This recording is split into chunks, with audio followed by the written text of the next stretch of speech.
buenas tardes, buenas noches, queridos podescuchas, la hora, dependiendo de la hora en la cual nos estén escuchando. En esta ocasión tenemos la oportunidad de platicar con Rina Rose sobre su libro El Príncipe Mexicano. Aquí lo pueden ver. Y bueno, ¿quién es Rina Rose? Ella es doctora en ciencia política, es profesora en la Universidad Autónoma Metropolitana Xochimilco y en la Facultad de Ciencias Políticas y Sociales de la Universidad Nacional Autónoma de México y pertenece al Sistema Nacional de Investigadores. Cuéntanos, Rina, ¿qué te llevó a escribir este libro? Bueno, el origen del Príncipe Mexicano es la tesis doctoral y la intención era intentar una interpretación del Estado mexicano que fuera más allá de la visión convencional del Estado surgido de la Revolución Mexicana, ¿no? Se trataba lo que intento ahí es explicar la conformación histórica del Estado, pero poniendo el énfasis, yo diría, en el papel activo de las clases subalternas, por un lado, y por el otro, la cuestión de la historia. La cuestión de la historia entendida no simplemente como relato de acontecimientos pasados, sino como acciones humanas en el tiempo, ¿no? Entonces, de lo que intenté ahí fue justamente ofrecer una explicación y una interpretación de la forma de Estado mexicana, de la forma en que se construyó el Estado, las relaciones de mando-obediencia, la hegemonía, la legitimidad, pero, insisto, poniendo el foco en las clases subalternas como un papel fundamental en la modelación del Estado. Ese fue el origen de este texto, ¿no? Y por eso el subtítulo Subalternidad, Historia y Estado. Sí, pues acá Adolfo Gili también hace un comentario al libro, ¿no? ¿Qué te deja Adolfo Gili en ese estudio de la historia? Bueno, si escribe el prólogo el profesor Adolfo Gili, es un prólogo muy generoso, escrito de manera además literaria.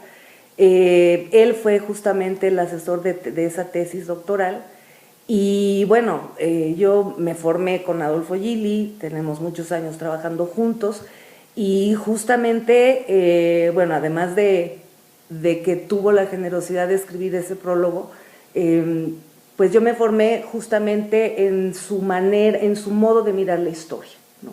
Es sobre todo, es un modo de mirar la historia que él sintetizó recuperando una de las tesis de Walter Benjamin, hablando con esta metáfora de cepillar la historia a contrapelo, ¿no? Es decir, de rescatar el lado activo de la historia, los sujetos, la rebelión, la insubordinación, y también rescatando a estos personajes que generalmente no aparecen en los relatos históricos tradicionales, que son los hacedores reales de la historia, los subalternos, sus modos de callar, sus modos de obedecer, sus modos de rebelarse, sus imaginarios, sus memorias, etc. Entonces es digamos, este relato vivo el que te permite analizar también de otro modo el Estado, ¿no? No es la mirada convencional, simplemente cuando se estudia el Estado se piensa en estudiar las instituciones, los partidos, las élites gobernantes y generalmente se deja de lado a los hacedores reales de la historia, los que trabajan con sus manos, los que piensan con sus cabezas, pero que generalmente no dejan testimonio escrito ni de sus vidas ni de sus acciones, ¿no? Eso es lo que aprendí de Adolfo.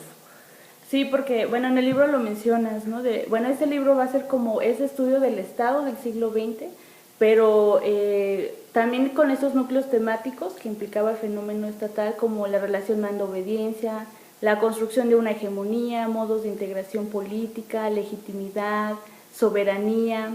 Entonces, podrías ahondar muy bien en esta idea del Estado, en que no es una cosa, ni tampoco son como el Estado solamente reducirlo a los gobernantes, sino más bien como son relaciones sociales más bien.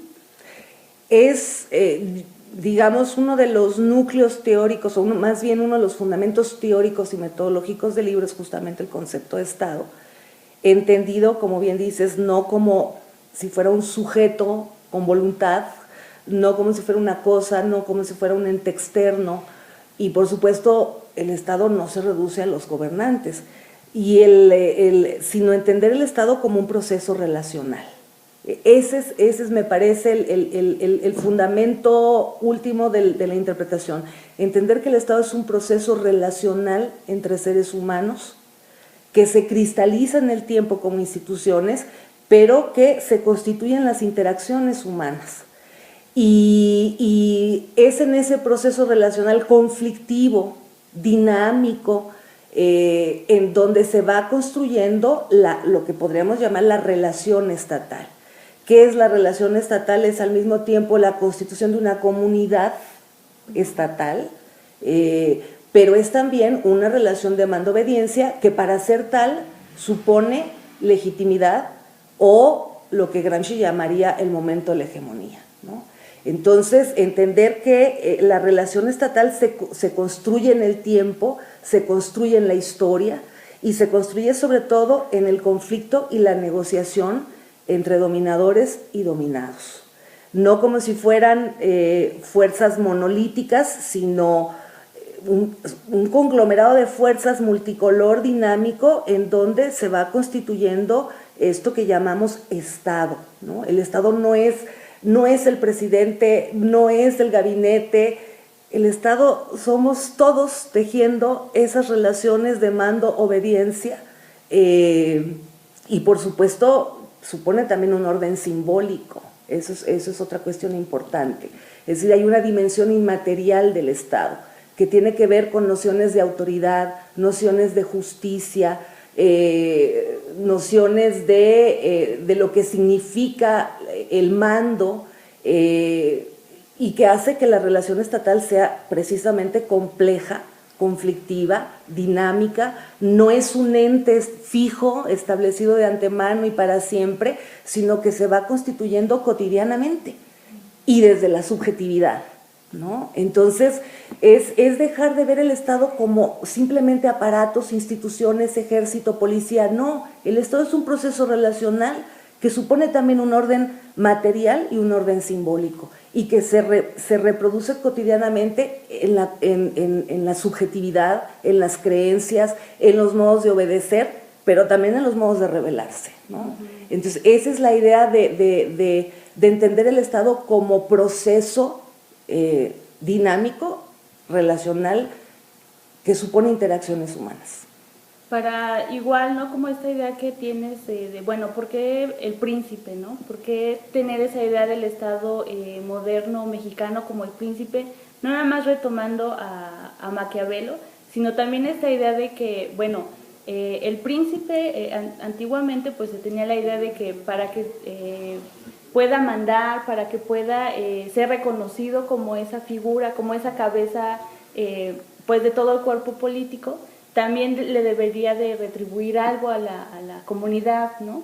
Y también la comunidad iba a dar como ese, bueno, sí nos vamos a subordinar, pero porque también estás viendo por la seguridad, todo eso. ¿Podrías andar también en esa idea del príncipe? Qué bueno que tocas ese punto porque se puede ser confuso o nebuloso o hasta esotérico hablar del príncipe mexicano. La idea del príncipe no refiere al presidente, el príncipe no es el presidente, el príncipe es el Estado. Y es un Estado cuyo cuerpo y cuya alma se constituye en la historia y en las rebeliones y en la insubordinación.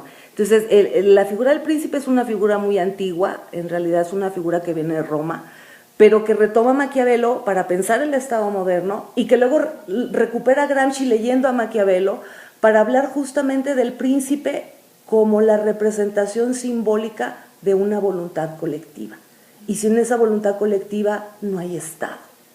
Y eso que supone, voluntad colectiva supone conquistas de las clases subalternas, que son la condición de posibilidad para la construcción de una relación de mando-obediencia.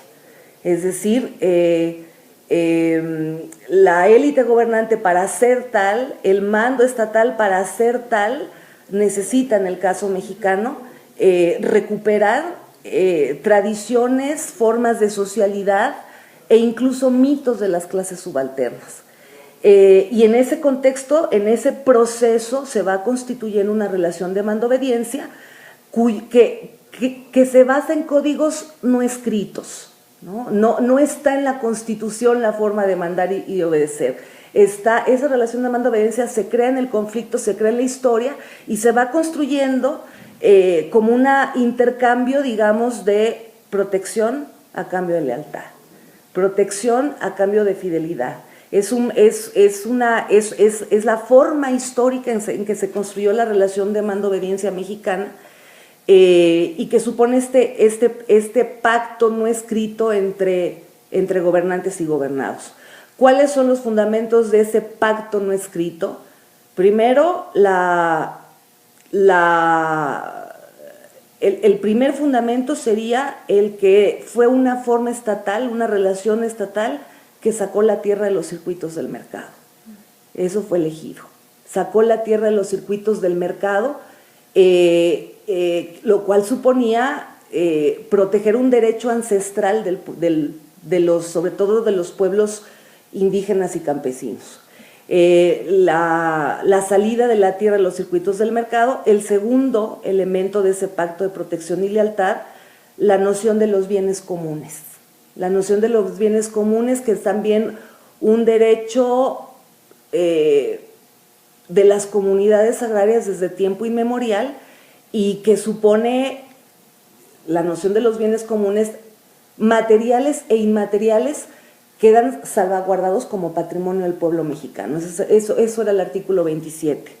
Y tierras, aguas, bosques, playas, costas, petróleo, por supuesto. Esta noción de los bienes comunes, el príncipe que protege los bienes comunes, la integridad del territorio y estos bienes del pueblo mexicano. Y la última cuestión, el control estatal de la renta petrolera, que también supone justamente salvaguardar como patrimonio nacional un recurso natural que además fue uno de los fundamentos de la posibilidad del mando mexicano y de la relación más o menos con autonomía frente a Estados Unidos. Entonces, este pacto de protección y lealtad es un pacto que se constituye en el conflicto y que va a obligar a que la relación de mando, a que el ejercicio del mando estatal suponga protección de los bienes comunes, suponía protección de la tierra, suponía control estatal del petróleo como un recurso de los mexicanos, ¿no? Esos fueron, digamos, los anclajes de esta relación, fueron los fundamentos del príncipe, ¿no? El príncipe no es el presidente, el príncipe es ese cuerpo y esa alma colectiva que se constituyen en la historia.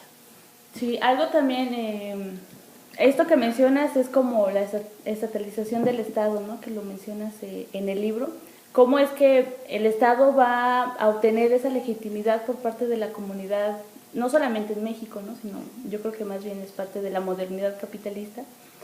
¿Podrías andar también en esta idea de que el Estado, una vez que se viene conformando la modernidad capitalista, se realiza ocultándose? Es decir, ¿cómo es que va a partir de que en la modernidad capitalista lo importante es la valorización del capital y que también pues el Estado se va a basar en la apropiación del trabajo vivo? También va a ejercer una violencia que no va a ser de manera directa, pero que es esa idea, ¿no? ¿Cómo se va a presentar pero ocultándose? Yo recupero en el libro una idea que me parece una de las muchas ideas geniales de Bolívar Echeverría, que es la cuestión de la modernidad barroca, ¿no? Es decir, el conflicto que atraviesa la historia mexicana hasta nuestros días y que hoy tiene visos de huracán, es el conflicto justamente entre lo que señalas, la tendencia intrínseca del capital de expandir la valorización de valor, de convertir todo en mercancía, de extender la dominación sobre el trabajo vivo, y por otro lado la resistencia de otros mundos de la vida que se niegan a ser disueltos, es la resistencia al valor de uso, diría en palabras de Bolívar, ¿no?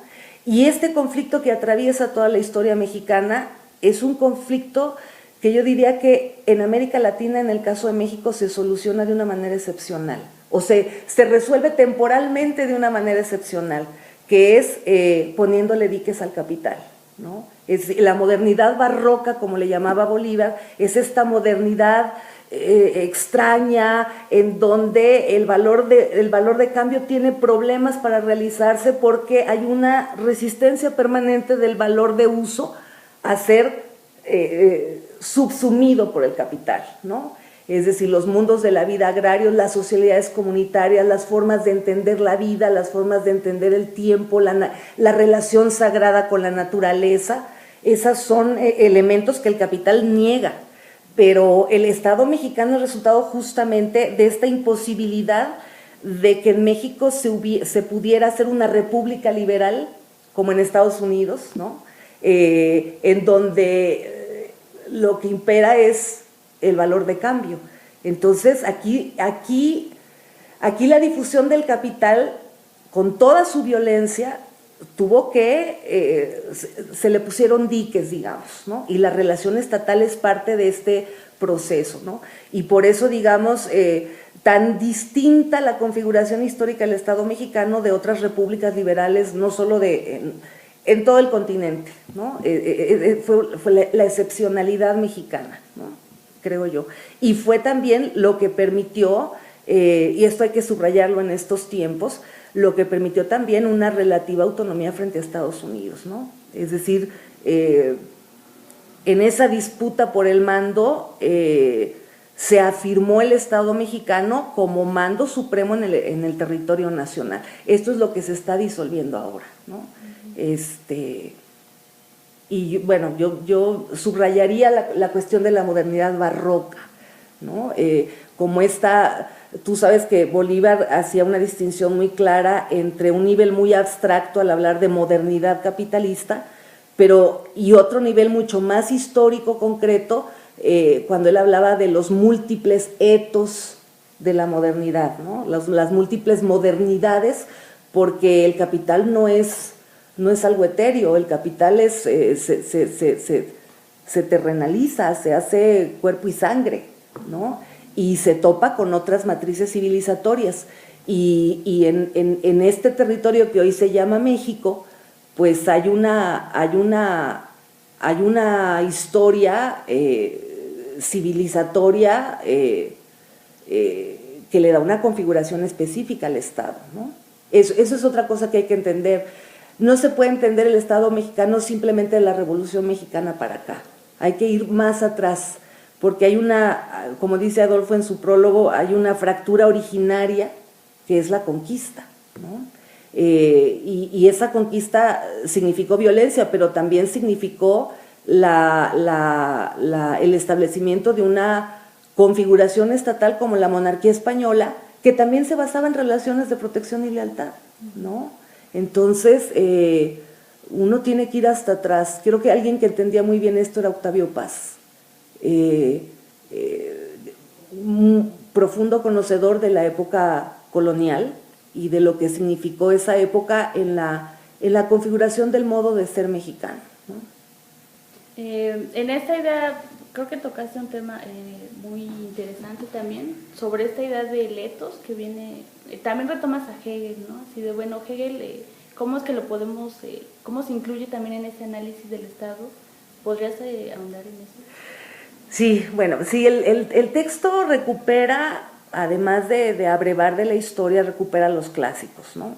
Antiguos y modernos, porque hay que volver a leer a los clásicos, y eso también es como parte de los mensajes del libro. Hay que volver a leer a los clásicos, y por supuesto Hegel tiene un lugar especial, porque Hegel tuvo la excepcionalidad de poder pensar el mundo moderno, entendiendo, a diferencia de la tradición liberal, que el Estado no podía ser simplemente un mecanismo externo a la sociedad. Y de Hegel que recuperó la idea del Estado, la fundamentación hegeliana, entender que el Estado justamente no es solo, eso lo dice Hegel en la filosofía del derecho, no es solo el Estado político, no es solo las instituciones, sino el Estado es también vida ética, dice Hegel, es ethos, es eticidad, lo que los griegos llamaban costumbre. Y en esa dimensión Hegel logra entender que el mundo, que la modernidad no puede existir y ni siquiera el mercado puede funcionar si no existe el vínculo estatal, entendido no solo como instituciones, leyes, estructura jurídica, sino ethos, es decir, costumbres, es decir, moralidad, es decir, religiosidad, es decir, esos vínculos que trascienden la esfera meramente productiva, comercial, mercantil. Él dice, la sociedad moderna no puede existir simplemente basándose en los mecanismos del mercado. La sociedad civil moderna es una sociedad atomizada, desgarrada por los intereses particulares, y entonces se requiere el momento estatal. Y el momento estatal es la condición de posibilidad, pero ese momento estatal supone el ethos. Y casualmente Hegel también corona el Estado con el príncipe, ¿no? Este príncipe que está armado por justamente todos estos momentos de la eticidad, ¿no? Entonces esa es la idea. Ahora, sí hay que aclarar, cuando se habla de ethos, para que no se crea que nos situamos en una visión culturalista, cuando Hegel habla de eticidad no está hablando solamente de cultura entendida como si fuera una sustancia, ideas y creencias a través de los tiempos. La eticidad supone también vida material y social, ¿no? Y Bolívar también lo entendía así, me parece. Para no confundirnos y pensar que estamos en una visión muy de moda, que es la visión culturalista, ¿no? Que es una visión que olvida la dimensión material, que olvida las relaciones de dominación, y que se enfoca solamente en las ideas o en el imaginario, ¿no? Sí, es esta idea también de cómo es que el Estado llega a cohesionar esa comunidad desgarrada internamente, ¿no? Y aquí en México tú también lo aterrizas muy bien en de, bueno, desde que llega acá la corona, todo eso es esta disputa por la tierra, ¿no? Porque acá en México, y más bien yo creo que en América Latina se daba cómo es que el poder que podía tener una comunidad partía de la tierra, ¿no? Esa relación con la tierra, y que, bueno, a partir de que se empieza a buscar la instauración del Estado moderno, empieza también esa pugna de, bueno, también va a haber como esa aceptación por parte de la comunidad, del pueblo, por la necesidad, ¿no? de esa relación o de esa propiedad con la tierra. ¿Podrías también como ahondar en eso? Sí, una de las dimensiones del Estado y que hace que podamos hablar de comunidad estatal tiene que ver con la existencia. Cuando decimos comunidad estatal estamos hablando de un vínculo político, de un orden político. Y un orden político quiere decir un orden que se construye en el conflicto y del cual surgen reglas comunes. Reglas comunes que luego se traducen en orden jurídico, ¿no? en constituciones escritas. Pero ¿qué quiere decir? Reglas comunes compartidas por todos, leyes comunes. De ahí viene justamente el concepto legitimidad. Legitimidad viene de legibus, viene de ley. Entonces, cuando hablamos del vínculo estatal, hablamos justamente de un orden político, y al decir político decimos dos cosas. Decimos que es construido por los seres humanos, no es un epifenómeno de la economía, no es una construcción divina, es una construcción humana. ¿Y qué supone esa construcción humana?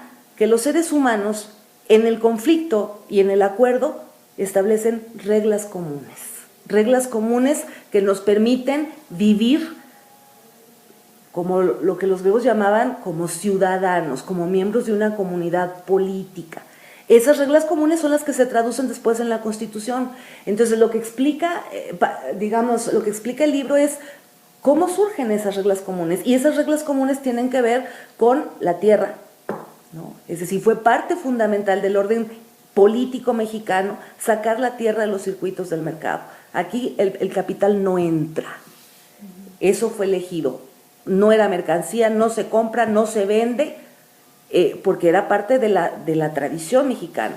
Otra parte de ese vínculo es, otra vez, la noción de los bienes comunes como patrimonio del pueblo mexicano. Bienes comunes materiales e inmateriales. Segunda regla. Tercera regla, como parte del patrimonio común, el control estatal del suelo y del subsuelo, ¿no? Entonces, eso es lo que permite, digamos, la reproducción ordenada de una sociedad basada en la dominación, ¿no? Es decir, existe dominación, por supuesto es un orden estatal, y como todo orden estatal que se basa en la dominación supone violencia concentrada, sí, pero junto a la violencia concentrada que supone el Estado, también se requiere el momento de la ley, se requiere el momento de la existencia de leyes reconocidas por todos, ¿no? No hay Estado sin territorio, no hay Estado sin bienes comunes y no hay Estado sin ley común. Ese es el vínculo estatal. Sobre eso se teje la relación de mando-obediencia, ¿no? Que es legítima justamente porque se ajusta al derecho común creado por todos, no porque todos nos reunamos en el Zócalo y hagamos la Constitución, sino porque esas leyes comunes que te dicen qué se vale, qué no se vale, qué es justo, qué no es justo, se crean en la historia y en el conflicto y la negociación entre fuerzas sociales, ¿no? Eso es lo que yo llamaría comunidad estatal, ¿no? Cuando digo comunidad estatal no hablo de la nación, hablo de un orden político que se traduce en leyes comunes, es como una dimensión del Estado. Y de ahí se nutre la relación de mando-obediencia, ¿no? Esto está en todos los clásicos, desde Aristóteles hasta los modernos. Todos entienden comunidad política como ese orden en donde hay ley y justicia, ¿no? Lo otro, si no hay ley ni hay justicia, los clásicos le llamaban tiranía, le llamaban despotismo, pero eso no era una comunidad política, ¿no? Algo muy similar a lo que estamos viviendo, sin territorio sin ley.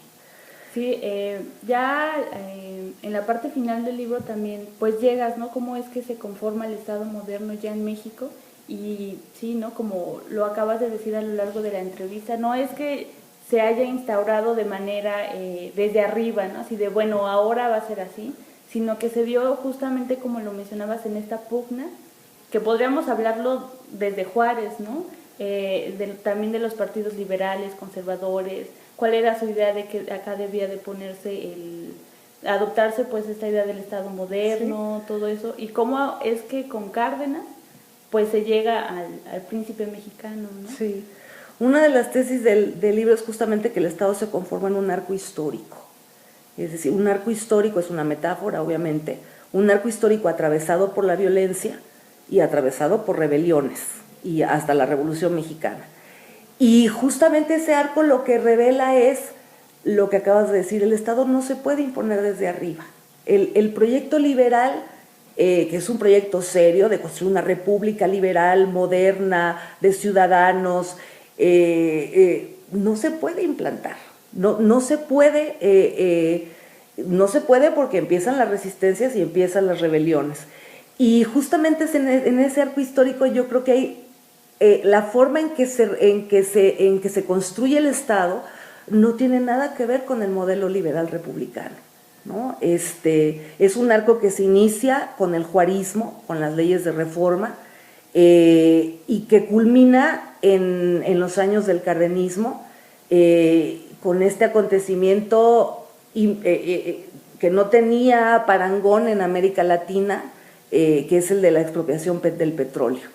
Es un arco histórico atravesado por la violencia y es un arco histórico, fíjate, en donde yo creo que hay 3 grandes personificaciones del príncipe, todos militares: don Porfirio Díaz, el general Álvaro Obregón y el general Lázaro Cárdenas, que son como 3 personificaciones del príncipe en ese proceso de construcción estatal, ¿no?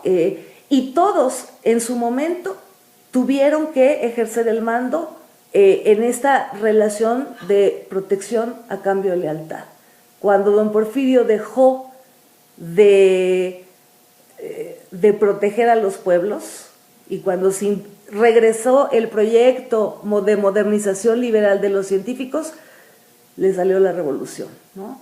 El general Obregón es el que logra articular y negociar, no es Madero, no es Carranza, y finalmente es un proceso que culmina en el cardenismo. No porque llegara Cárdenas como a sentarse en la silla y simplemente, sino porque estaba precedido por las movilizaciones obreras, la formación de sindicatos, y venía de la tradición jacobina, la Revolución Mexicana, ¿no? Entonces, ¿qué hace? La reforma agraria, el reparto de tierras con milicias campesinas, y la expropiación del petróleo, ¿no? Y ese es el príncipe, ¿no? El que protege, el que tiene autoridad. Y fíjate cómo 50 años después, el hijo del general, ¿no? Es la figura que representa el quiebre del régimen. Pero la ruptura viene desde el cardenismo, ¿no? Viene desde el cardenismo y no desde la izquierda tradicional, ¿no? En fin. Y luego viene, bueno, ya en el epílogo, la mutación del Estado. Estamos en ese proceso. El príncipe está siendo desgarrado, ya está en harapos, estamos en medio de un huracán en donde están destruyendo justamente lo que fueron los fundamentos históricos del Estado mexicano. Reforma del 27, desaparición del ejido, y ahora la reforma energética, ¿no? Entonces, estamos viviendo ese proceso, pero a mí me parece que, a pesar de todo esto, me parece que el príncipe, justamente por sus raíces históricas, no estoy muy segura de que esté condenado a desaparecer, ¿no? Pero estamos en el proceso, y es un proceso que, como estamos viendo, supone violencia. Sí, es muy interesante lo que dices, porque bueno, ya cuando Cárdenas está en la presidencia, pues también se da como por parte de los trabajadores en las ciudades industriales también, se empiezan a organizar más en sindicatos, se da también con Cárdenas todo esto de pues mayor reparto de tierras, se da también esta relación con Estados Unidos, bueno, también ese reconocimiento a nivel internacional de un Estado mexicano, ¿no?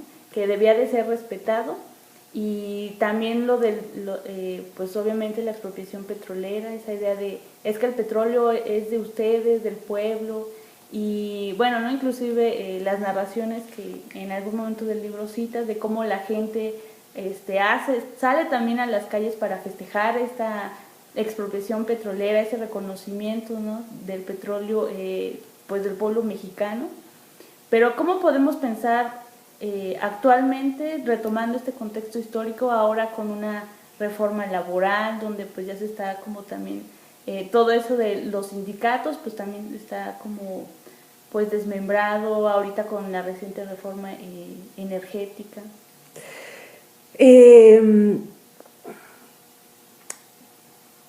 A mí me parece que estamos viviendo un gran cambio de época, Esto no es simplemente adopción de políticas neoliberales, no es un problema simplemente por nuevas políticas económicas o un cambio en las políticas institucionales, sino me parece que es un gran cambio histórico. Y es un cambio histórico de tal dimensión, estamos como en medio de un huracán. Y ese cambio de época tiene que ver con una nueva expansión universal de la relación de capital. No es la maldad de nadie, es un proceso mundial. Esta nueva expansión universal del capital, pues en el territorio mexicano pasa por la destrucción de las viejas relaciones, ¿no? de las viejas relaciones, no solo de los viejos pactos, de las viejas redes protectoras. Y es un proceso que ha transformado el país, no solo en sus leyes, han destrozado ya la Constitución, sino está cambiando a las clases dominantes. Hay una nueva oligarquía financiera que surge en todo este proceso de despojo que inició desde los 80s. También ha cambiado el mundo subalterno. Por supuesto, se han quebrado solidaridades, se han quebrado identidades colectivas. Hay que analizar esta reconfiguración del país y de la sociedad mexicana. Se acabaron los llamados 30 gloriosos, hay un debilitamiento de los sindicatos, nuevos fenómenos migratorios, tendencia a la desintegración de los ejidos y a la proletarización campesina, pero al mismo tiempo creo que se están generando nuevas formas de resistencia. Como en todo proceso de expansión de nuevas formas de dominación, lo que sigue de manera lógica son nuevas formas de resistencia y de organización y de insubordinación. Entonces, que recuperan tradiciones anteriores, que recuperan experiencia acumulada y que se constituyen también desde la historia, ¿no? Digamos, ejemplos tenemos estas formas de resistencia comunitaria al despojo, ¿no? Desde las juntas de buen gobierno en Chiapas hasta las experiencias como la de Cherán en Michoacán o los yaquis en Sonora que están peleando para que no les arrebaten sus aguas con la construcción de un acueducto. Y si volteamos a ver el país más allá de ver a los políticos, si volteamos a ver la sociedad, me parece que hay nuevas formas de resistencia frente al despojo y frente a la expansión del reino de la mercancía. Lo que estamos viendo es una nueva expansión del reino de la mercancía, y en esa expansión del reino de la mercancía están quebrando de manera violenta lo que fueron las redes protectoras, ¿no? El príncipe está en harapos, lo han desnudado, lo han despojado de lo que lo hacía príncipe, y una de las consecuencias es justamente el debilitamiento del mando estatal frente a Estados Unidos, por ejemplo, ¿no? Es decir, todo lo que le dio fortaleza material al mando estatal, a la soberanía del Estado, se está desmoronando. Estamos en el proceso, nada está escrito, pero hay que analizar las nuevas formas de resistencia y de insubordinación.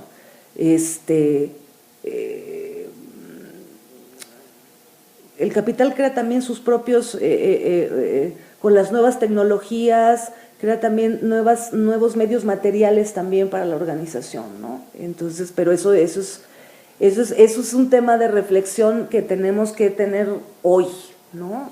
Poder pensar con lucidez este gran cambio de época, ¿no? No es un problema simplemente de políticas económicas, es un cambio histórico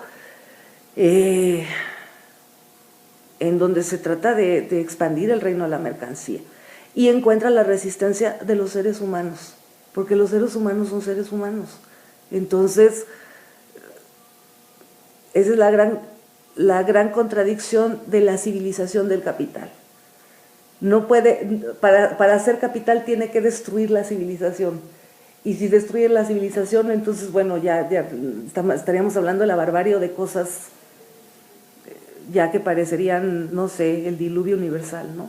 Entonces, los seres humanos resisten, ¿no? No se puede convertir todo en mercancía, no puede, sería como si el capital se comiera a sí mismo, ¿no? Entonces, bueno, hay que analizar las nuevas formas de resistencia y de insubordinación. Es como este papel de los subalternos, ¿no? Pues también llamada la atención cuando ya el príncipe deja de tener como esa legitimidad, ¿no? De bueno, mira, pero yo te estoy dando seguridad, yo te estoy reconociendo tus derechos. Creo que se está llegando como a ese punto, ¿no? También.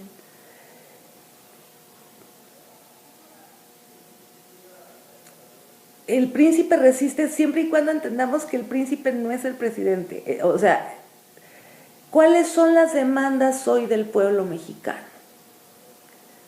Frente al desamparo, frente a la orfandad, frente a la pobreza, frente a la impunidad, frente a la ausencia de ley, frente a la dificultad de reproducir la vida física por la caída salarial, por el desempleo, por la falta de horizonte en el trabajo, por la mayor explotación laboral, sin las viejas reglas de protección laboral, con las nuevas formas de explotación laboral, sin las viejas reglas que protegían relativamente al trabajo. Pues lo que demanda la gente es un príncipe que lo proteja, ¿no? Pero no el príncipe, no la añoranza del presidente que protege, sino la añoranza de la construcción de un orden en donde haya una ley común, en donde haya justicia, en donde haya posibilidades de reproducción de la vida. Eso es el príncipe, ¿no? No es el presidente, no es el presidente. El príncipe es la voluntad colectiva, diría Maquiavelo, ¿no? Entonces, no está allá arriba, es la voluntad colectiva y se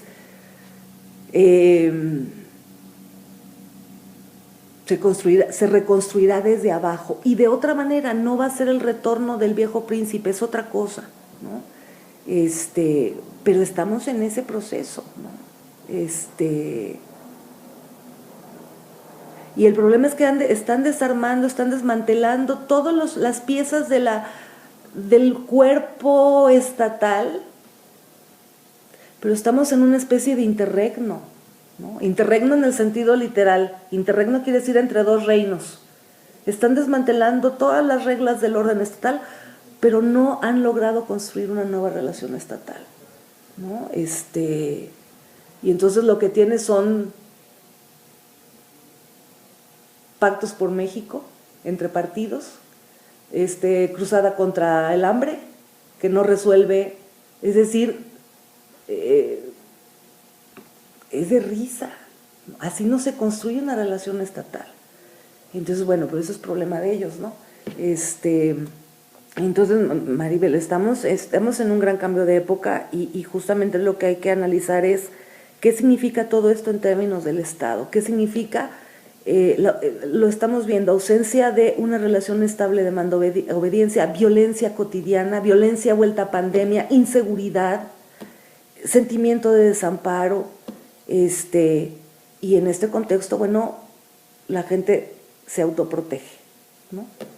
No hay protección, no hay ley común, y entonces empieza la proliferación de policías comunitarias, recuperación de territorios, juntas de buen gobierno en Chiapas, y veremos, ¿no? Sí. No sé, si el príncipe no protege, pues entonces ya no es príncipe, ¿no? Efectivamente, como dices, y en esas estamos. Bueno, pues nos queda agradecerte por concedernos esta entrevista y pues también la invitación a los podescuchas de que puedan leer este libro, El Príncipe Mexicano, editado por ERA. Entonces, bueno, queremos agradecer a Rina Rose y bueno, esperamos nos puedan dejar algún comentario y bueno, pues nos vemos en el siguiente episodio. Gracias. Muchas gracias.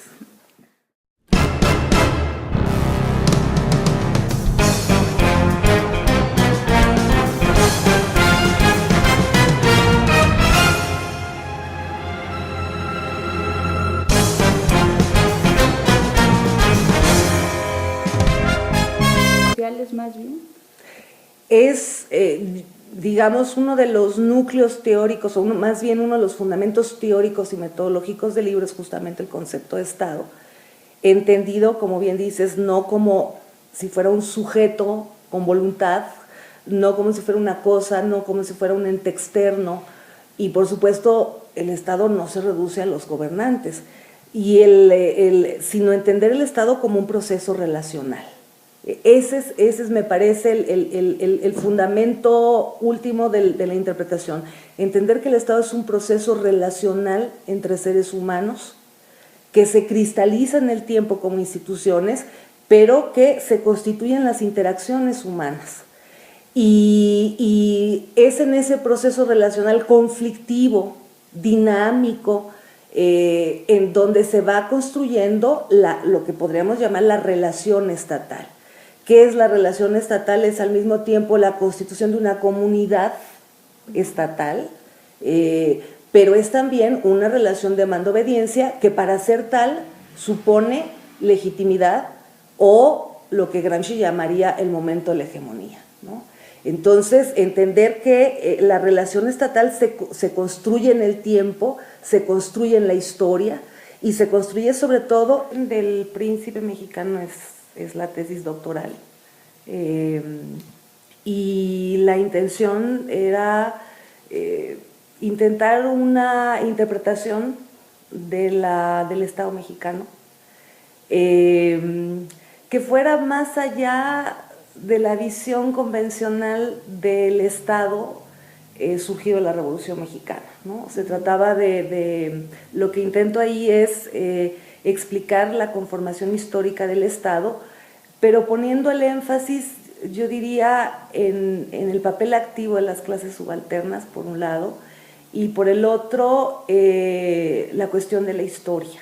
La cuestión de la historia entendida no simplemente como relato de acontecimientos pasados, sino como acciones humanas en el tiempo, ¿no? Entonces, de lo que intenté ahí fue justamente ofrecer una explicación y una interpretación de la forma de Estado mexicana, de la forma en que se construyó el Estado, las relaciones de mando-obediencia, la hegemonía, la legitimidad, pero, insisto, poniendo el foco en las clases subalternas como un papel fundamental en la modelación del Estado. Los tradicionales, que son los hacedores reales de la historia, los subalternos, sus modos de callar, sus modos de obedecer, sus modos de rebelarse, sus imaginarios, sus memorias, etc. Entonces, es digamos, este relato vivo el que te permite analizar también de otro modo el Estado, ¿no? No es la mirada convencional simplemente.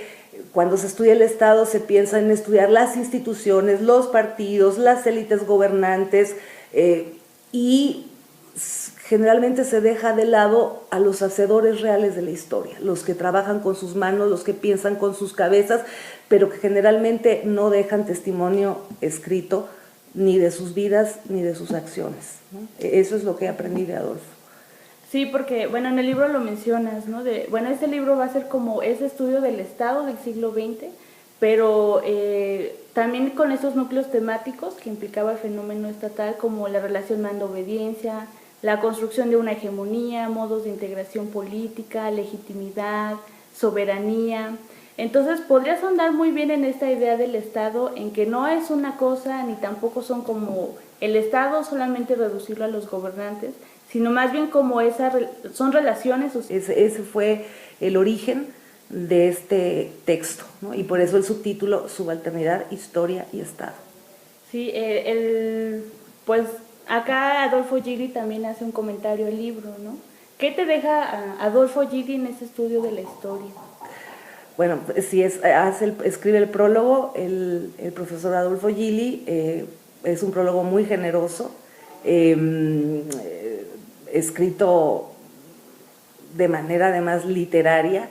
Él fue justamente el asesor de esa tesis doctoral y bueno, yo me formé con Adolfo Gili, tenemos muchos años trabajando juntos y justamente, bueno, además de que tuvo la generosidad de escribir ese prólogo, pues yo me formé justamente en su manera, en su modo de mirar la historia, ¿no?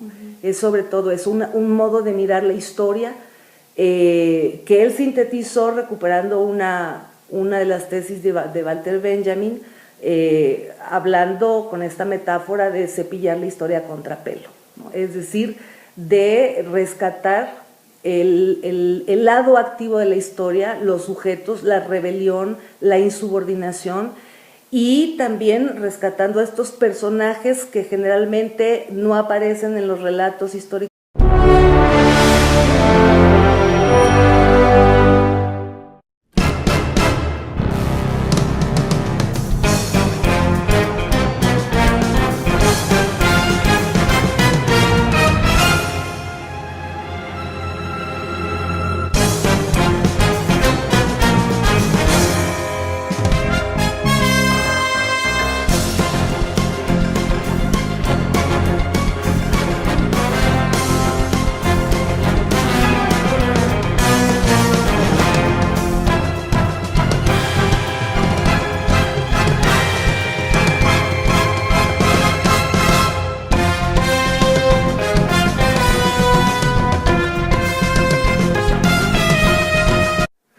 Hola, buenos días, buenas tardes, buenas noches, queridos podescuchas, la hora, dependiendo de la hora en la cual nos estén escuchando.